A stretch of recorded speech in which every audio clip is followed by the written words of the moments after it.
Penjualan Stadion Utama Riau. Ini rencana adalah pemikiran brilian seorang gubernur Riau ya, yang ingin menjual Stadion Utama Riau untuk pendapatan PAD pemerintah provinsi.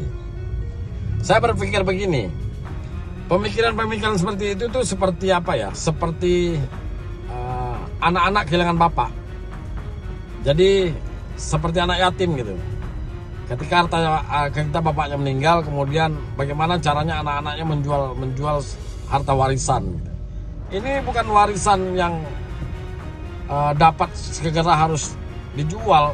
Terus siapa yang akan mengelola? Sementara stadion ini sekarang ini aja kondisinya begitu ya.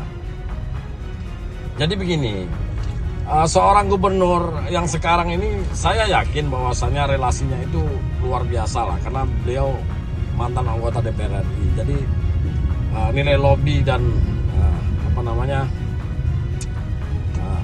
dapat mengurus bagaimana pendapatan asli daerah itu lebih cepat di pusat. Ini baru saja menjabat sudah mulai menjual-jual aset. Bagi saya itu pemikiran-pemikiran yang tidak brilian. Harusnya kan masih banyak pendapatan daerah lain di Provinsi Riau ini. Jadi jangan menganggap Riau ini sekarang digembor-gemborkan negara provinsi miskin gitu. Kemudian defisit anggaran kemarin hampir 3 triliun gitu. Riau ini terkenal kaya, cuman pengelolaannya nggak benar sebenarnya. Sekarang digembor-gembor Riau miskin, ini tidak terbayarkan, banyak tunda bayar segala macam, ya. Apa nggak malu kita sebagai masyarakat Riau menggembor-gemborkan daerah kita ini miskin? Kalau kita merasa dikasihani oleh pusat, ya pandailah untuk mencari pendapatan lain ya. Banyak kok, banyak daripada potensi-potensi daerah Riau ini yang dapat dikelola menjadi uang, sehingga kita mampu kembali untuk bangkit.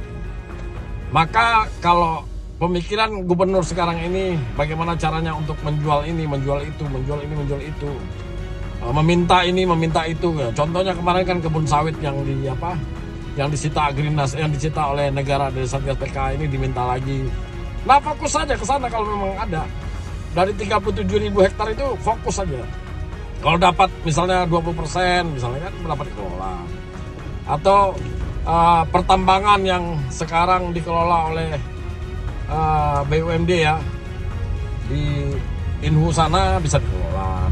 Kemudian membuka tambang-tambang baru atau membuka area-area baru untuk mendapat pendapatan asli daerah juga banyak. Saya berpikirnya begini ya, Riau ini adalah daerah yang kaya dari dulu lagi. Kenapa di zaman pemerintahan gubernur sekarang ini Riau digembor-gemborkan adalah daerah yang miskin? Nah, ini nggak pantas juga. Bukan hal yang mudah untuk menjual aset daerah itu. Perlu mendapat persetujuan banyak pihak. Jadi kita harus memahami lah bahwasannya daerah ini dibangun oleh seorang pemimpin yang harus brilian. Assalamualaikum warahmatullahi wabarakatuh.